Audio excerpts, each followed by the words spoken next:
Hello everyone, আসসালামু আলাইকুম। আজকের পর্বে আপনাদেরকে তৈরি করে দেখাবো মাত্র 1 কাপ গুঁড়া দুধ দিয়ে পারফেক্ট স্পঞ্জ রসগোল্লা মিষ্টি।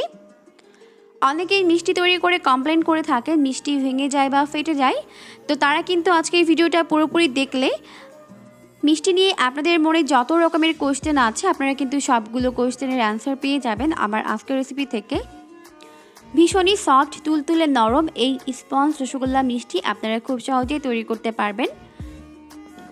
আর ঘরে এইভাবে মিষ্টি তৈরি করতে পারলে বাজার থেকে আর চড়া দামে মিষ্টি কিনে খাওয়ার প্রয়োজন পড়বে না।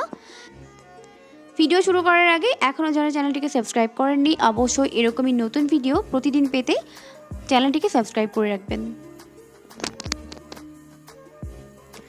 আজকের মিষ্টি তৈরি করার জন্য আমি এখানে ডিপ্লো মিল্ক ব্র্যান্ডের মিল্ক পাউডারটিকে ব্যবহার করব।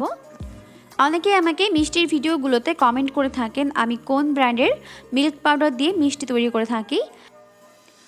আমি সাধারণত ডিপ্লো মিল্ক পাউডারটিকে ব্যবহার করে থাকি, আর এটা হচ্ছে ফুল ক্রিম মিল্ক পাউডার, অর্থাৎ সম্পূর্ণ ননিযুক্ত গুঁড়া দুধ। এটা দিয়ে কিন্তু মিষ্টি বা রসমালাই বা আপনারা যে কোনো ধরনের ডেজার্ট তৈরি করতে পারবেন। আইসক্রিম ফিরনি ডেজার্ট বা যে কোনো ধরনের মিষ্টি খাবার তৈরি করতে কিন্তু আপনারা এই ডিপ্লো মিল্ক পাউডারটিকে ব্যবহার করতে পারেন। তো এখন এখান থেকে আমি 1 কাপ গুঁড়া দুধ নিয়ে নিয়েছি।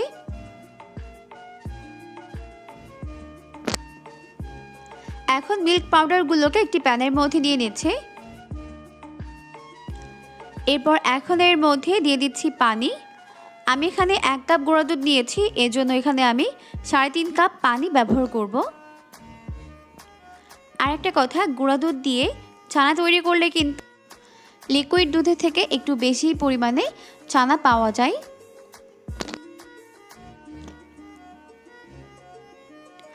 তো আমি এখানে 3.5 কাপ পানি অ্যাড করে নিয়েছি, আর এটা কিন্তু গরম পানি না, নর্মাল তাপমাত্রার পানি। এখন চুলায় ওঠানোর আগে এটাকে খুব ভালো মতো একটি হ্যান্ড উইক্স দিয়ে মিক্স করে নিয়েছি। আর অবশ্যই এই কাজটি চুলায় ওঠানোর আগে করে নিতে হবে।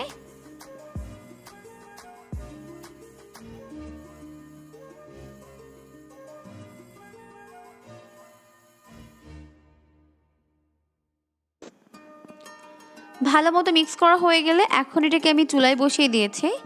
এখন এটাকে আমি 1 থেকে 2 মিনিটের মতো জাল করে একটু গরম করে নিব।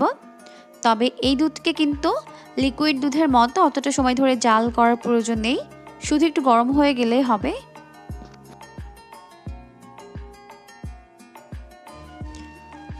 দু থেকে 3 মিনিটের মতো জাল করার পর যখন দুধটা কিছুটা গরম হয়ে যাবে, ওই পর্যায়ে আমি এর মধ্যে ভিনেগার মিশ্রিত পানি অ্যাড করে দিব। আমি একটি বোলের মধ্যে 4 টেবিল চামচ পানি নিয়েছি, আর 3 টেবিল চামচ ভিনেগার দিয়ে এর মধ্যে দিয়ে দিলাম। এরপর এভাবে নেড়েচেড়ে একটু মিশিয়ে নিতে হবে। আর অবশ্যই কিন্তু ভিনেগারের সাথে পানি অ্যাড করে মিক্স করবেন, না হলে কিন্তু ছানা শক্ত হয়ে যাবে। আর ভিনেগার দেওয়ার ফলেই কিন্তু এখন দুধটা ছানাতে পরিণত হয়ে যাবে।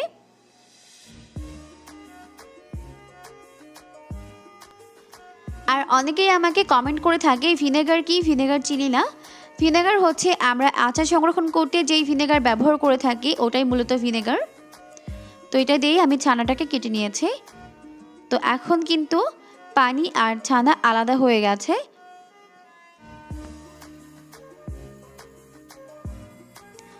তো এখন খুব দ্রুত আমি এটাকে চুলা থেকে নামিয়ে নিব, এরপর ছানা আর পানি আলাদা করে নিব।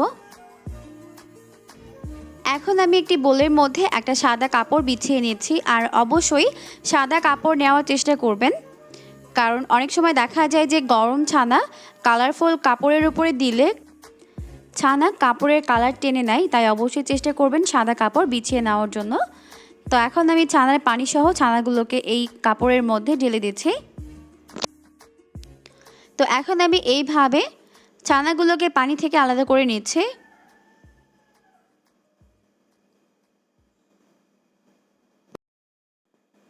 আর এইভাবে রেখে দিব এক্সট্রা পানিটা সরে যাওয়া পর্যন্ত।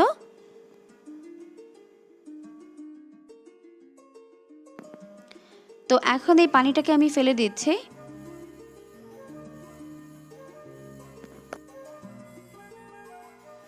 এখন ছানাগুলোকে একটি বোলের মধ্যে নিয়ে নিচ্ছি, এরপর ভালো মতো একটু ধুয়ে নিচ্ছি ঠান্ডা পানি দিয়ে। এতে করে ছানার মধ্যে আর কোনো টক ভাব থাকবে না ভিনেগারের।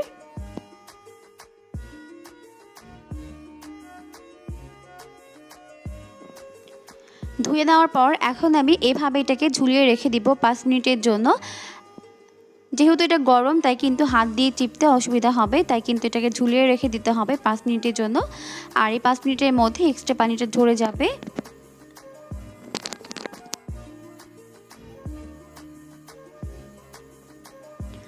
পাঁচ মিনিট ঝুলিয়ে রাখার পর এখন পানিটা ভালো মতো সরে গেছে। এখন আমি ছানাগুলোকে খুব ভালো মতো হাত দিয়ে এভাবে ভেঙে নিচ্ছি।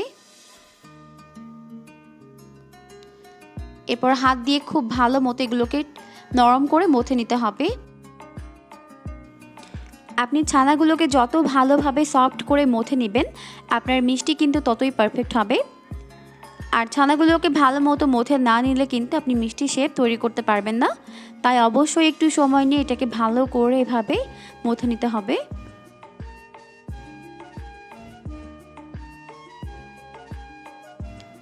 ছানাগুলোকে খুব ভালো মতো সময় নিয়ে একটু মথে নেওয়ার পর এখন আমি এখান থেকে অল্প অল্প করে ছানার ডো নিব, এরপর মিষ্টি শেপ দিয়ে নিব। আপনারা যতটা বড় বা মোটা সাইজের মিষ্টি তৈরি করতে চান ওভাবে নিয়ে নেবেন। তো এখন আমার একটি মিষ্টি শেপ তৈরি করে নেওয়া হয়ে গেছে। সেমভাবে আমি বাকিগুলোকেও তৈরি করে নিব।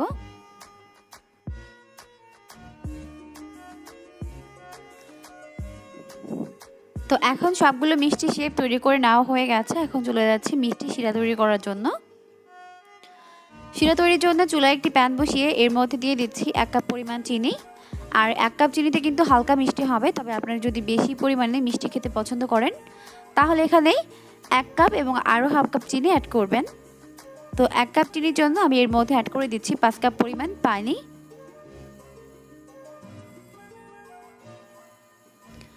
এখন এর মধ্যে ফ্লেভারের জন্য দিয়ে দিচ্ছি 3টি এলাচ। এরপর এখন এটাকে ভালো মতো জাল করে বলক উঠিয়ে নিব। তবে এই মিষ্টি শিরা কিন্তু ঘন হবে না, পাতলা হবে।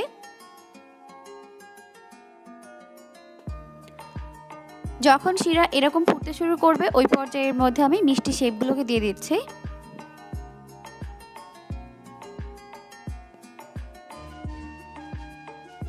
এরপর ঢাকনা লাগিয়ে এটাকে আমি 10 মিনিট জাল করব। আর এই 10 মিনিটের মধ্যে কিন্তু কোনোভাবেই ঢাকনা খোলা যাবে না।